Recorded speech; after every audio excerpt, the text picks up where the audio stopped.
Welcome to Sit, Stay, Read, the podcast for every wag, whinny, and whisker. I'm Kathleen Donnelly, award-winning author and retired canine handler.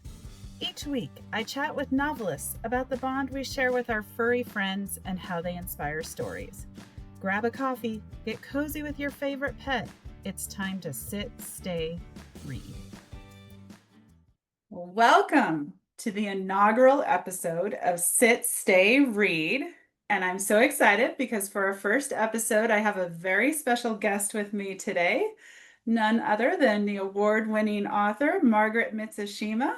Margaret, thank you for being here today.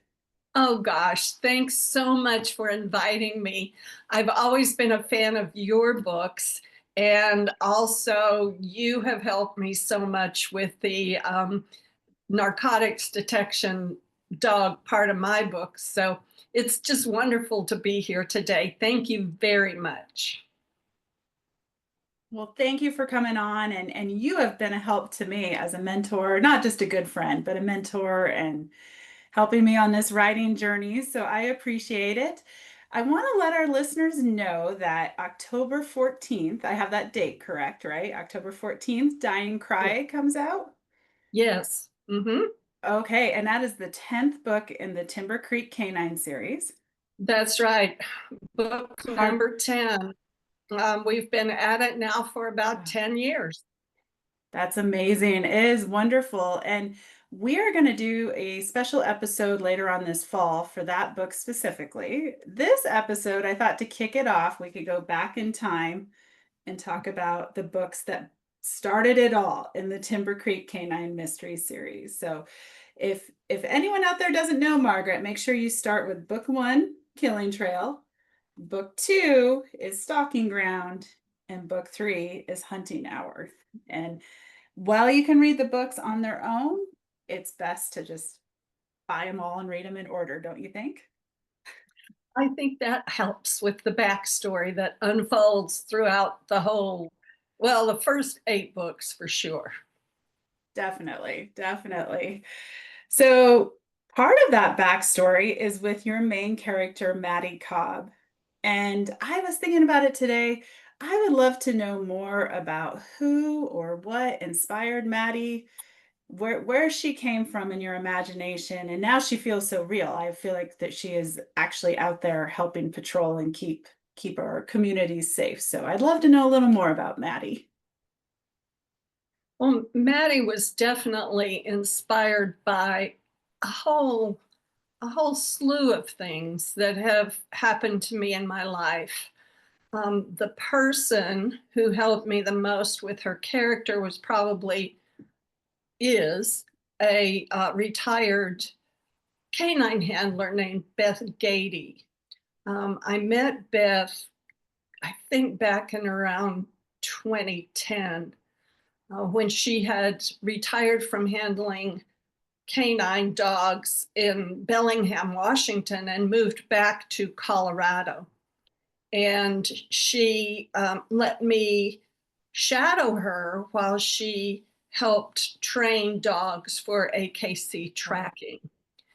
And after her clients left, we would sit and she would tell me amazing stories about her best dog that she had had while she worked as a canine officer.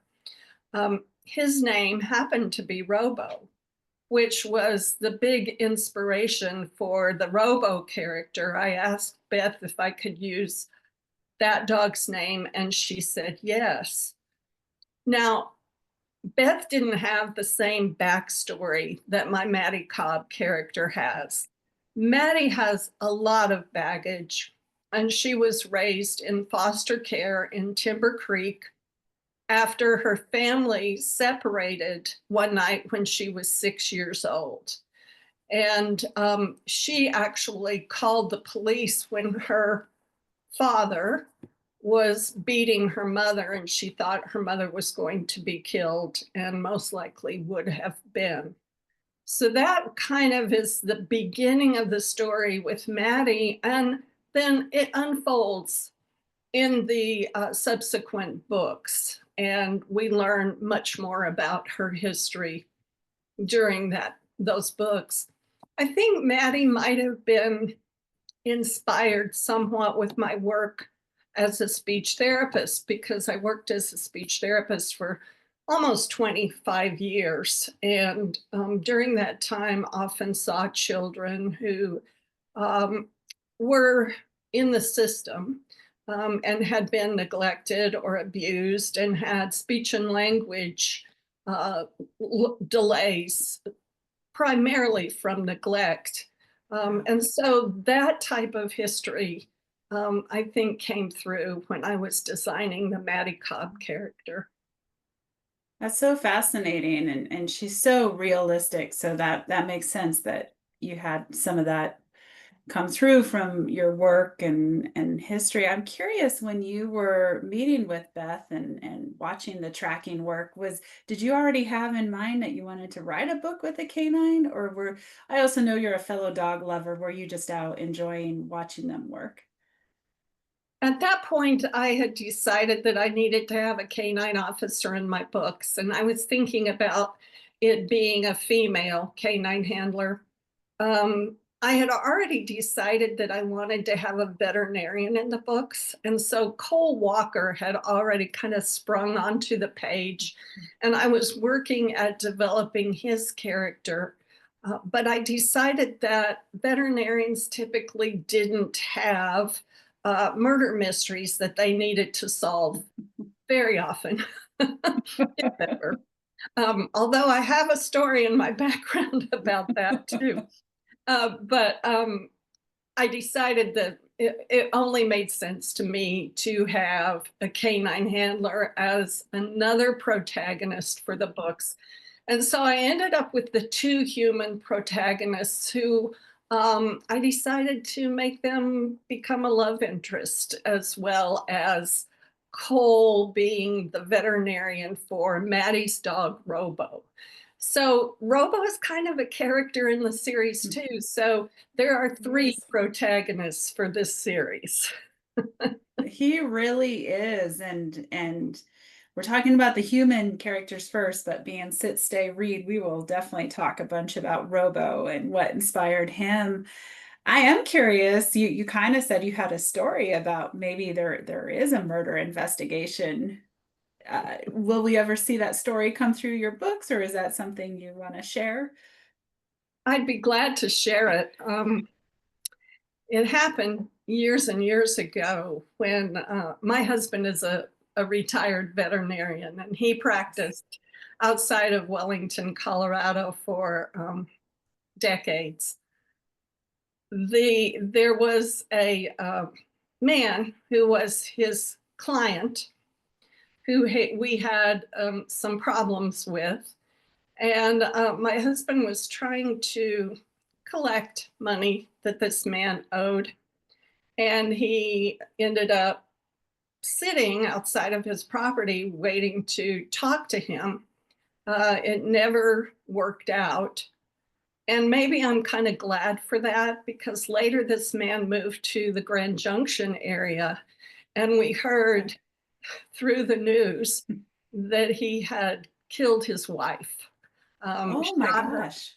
shot her while she was mowing the grass, and he was convicted and is serving time for that.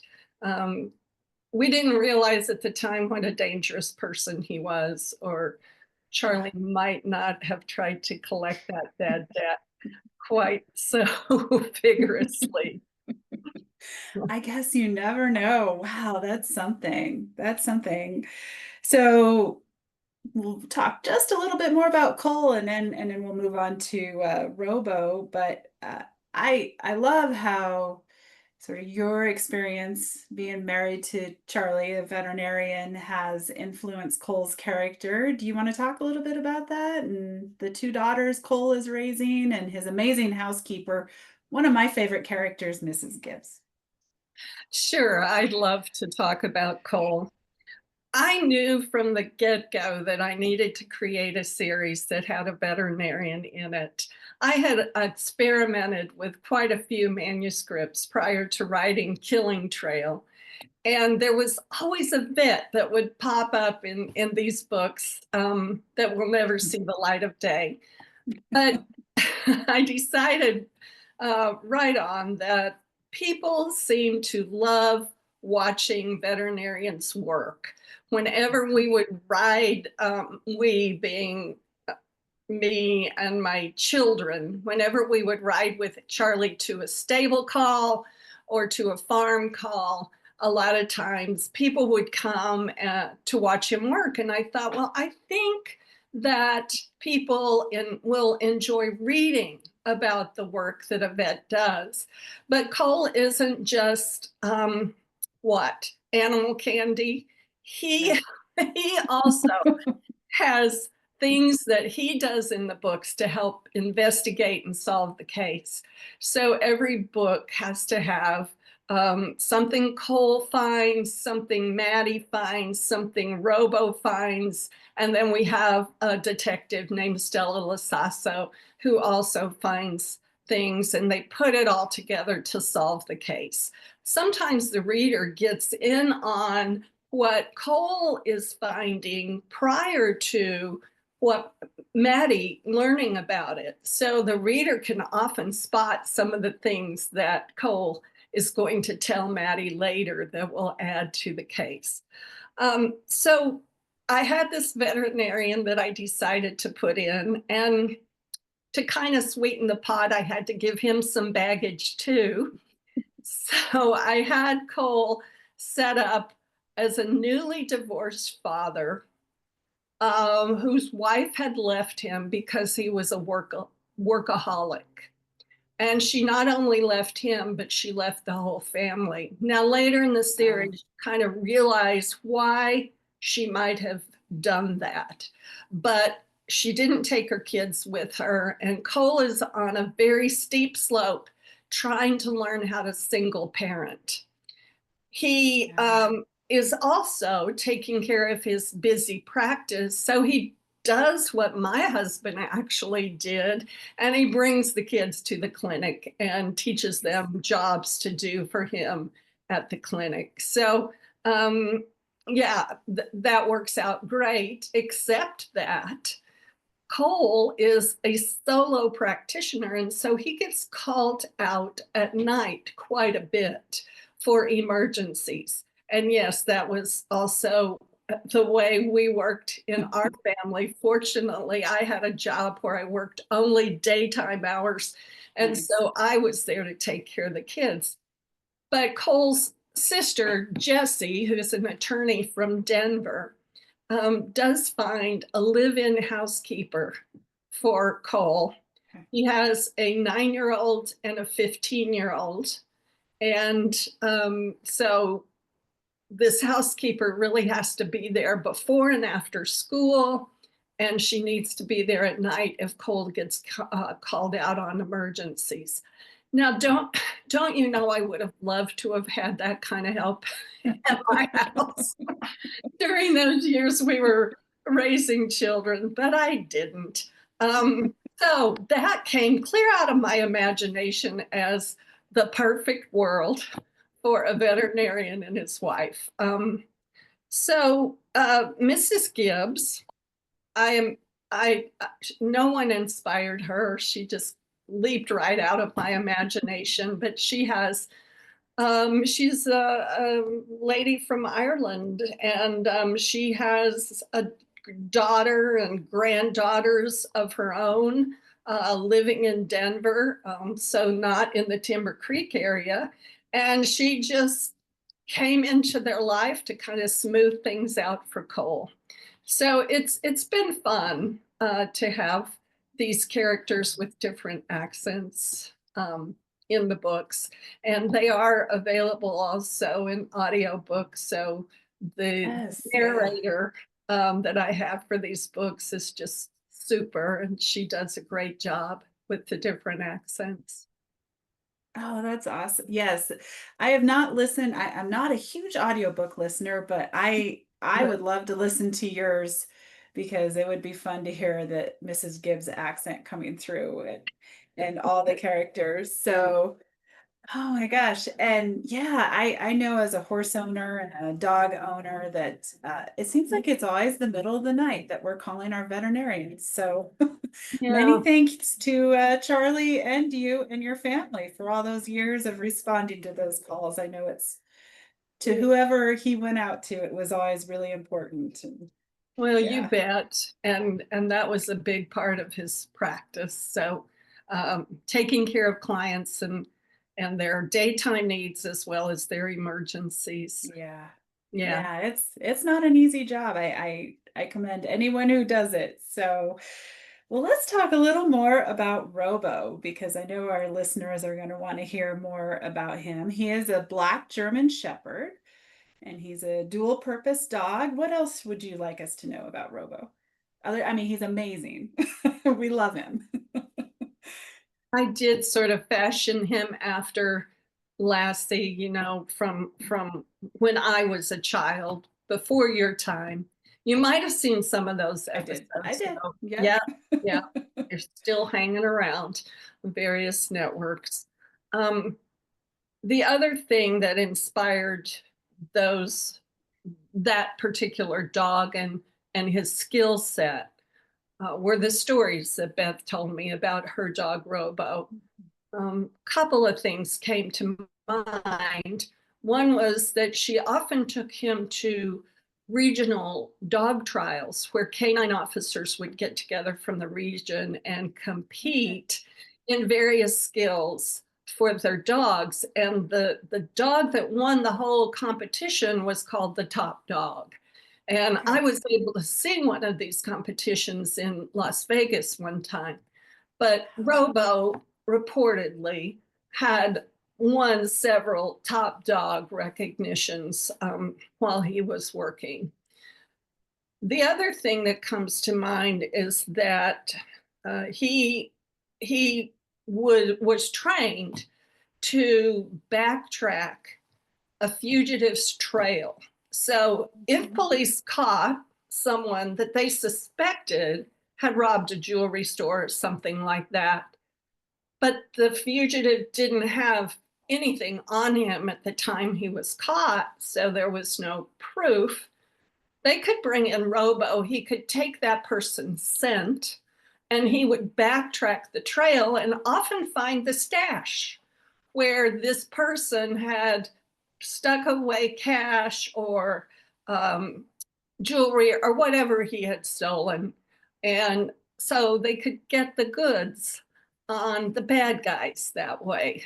And one last story, Robo had to Yes. retire because he and Beth were clearing a warehouse. And he was trained in narcotics detection. And unbeknownst to them, there was a bomb inside the building. The bomb did go off, Wow. and Robo was deafened. Luckily, he was not killed. But because he was deaf, he was not able to continue to work. Beth was exposed to chemicals. She retired, came to Colorado to try to get well. And she brought Robo with her. Now, he had died of old age before I met her. So, Okay. unfortunately, I didn't get to meet the real Robo. But boy, his stories live on. And I try to do him justice in my stories too.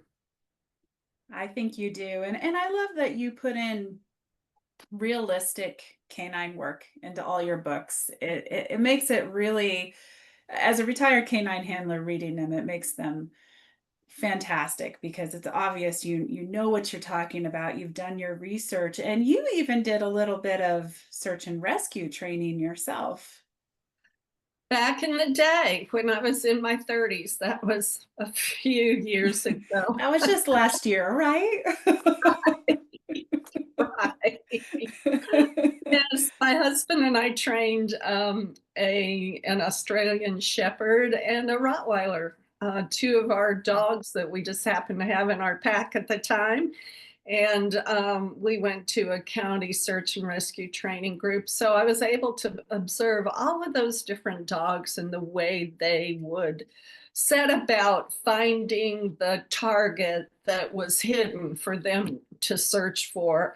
And so that was just invaluable information that I had no idea at the time that I would use later, because tracking is tracking. And Yes. I can use that information when Robo's tracking the bad guy, and I can use that information like I did in Gathering Mist when Robo is searching for a missing child. And so, yeah, it was great to have that experience.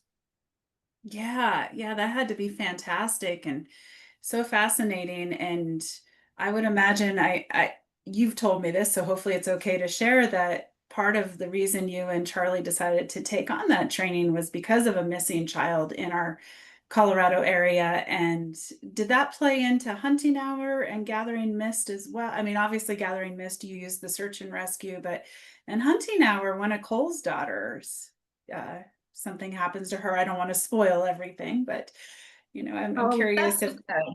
okay, I'll let you tell. Okay, okay. I'll let you spoil it. They are searching for one of Cole's daughters in that book. And so, yes, it definitely came into play. And Maddie is especially in the Hunting Hour because she has become very attached to Cole's kids. Maddie actually falls in love with his kids before she falls in love with Cole. And so that story does take a while to unfold.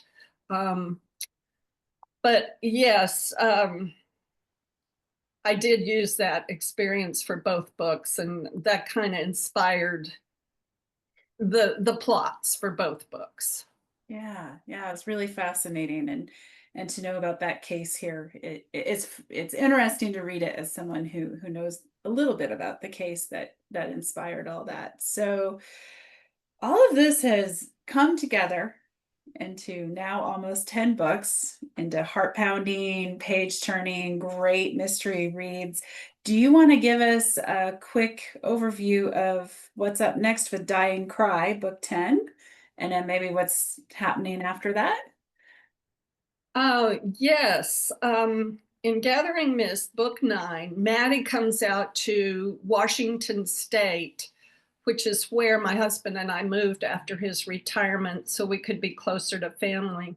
She comes out to the Olympic Peninsula to search for a missing child. So that's kind of the premise of that. She goes back to Colorado for Book 10, Dying Cry. And in Dying Cry, she and Cole have the kids out for an outing, teaching them how to use snowshoes.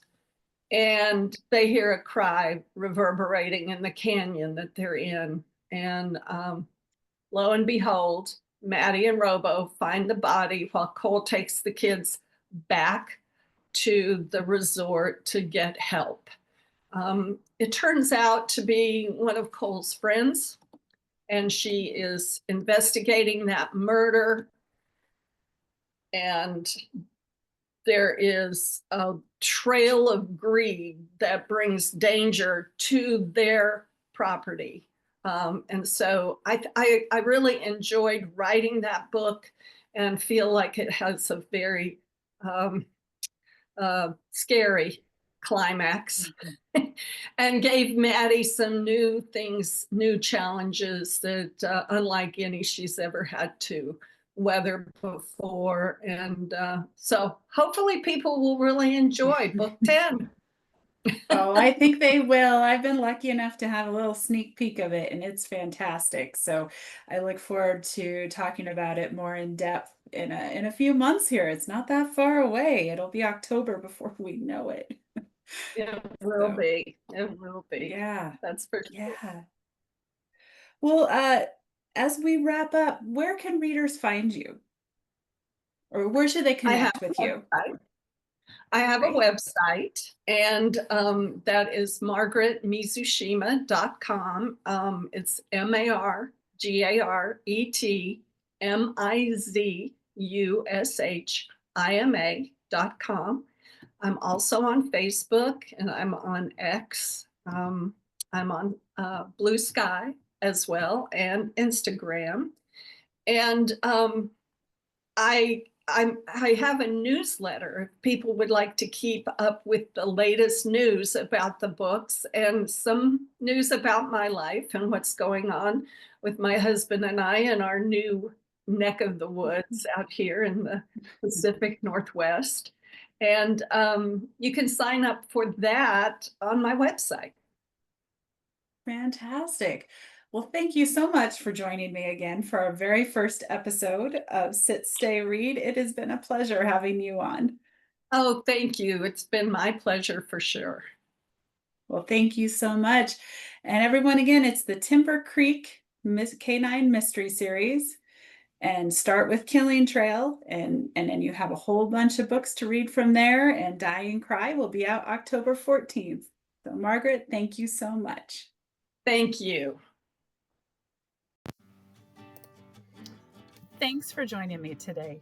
Sit, Stay, Read is a part of the Authors on the Air Global Network. If you enjoyed today's author interview, be sure to leave a review and share the episode with a fellow animal-loving reader. If you're curious about the world of working dogs and wilderness adventures, please check out my books at KathleenDonnelly.com. Until next time, curl up with your best furry friend and sit, stay, read.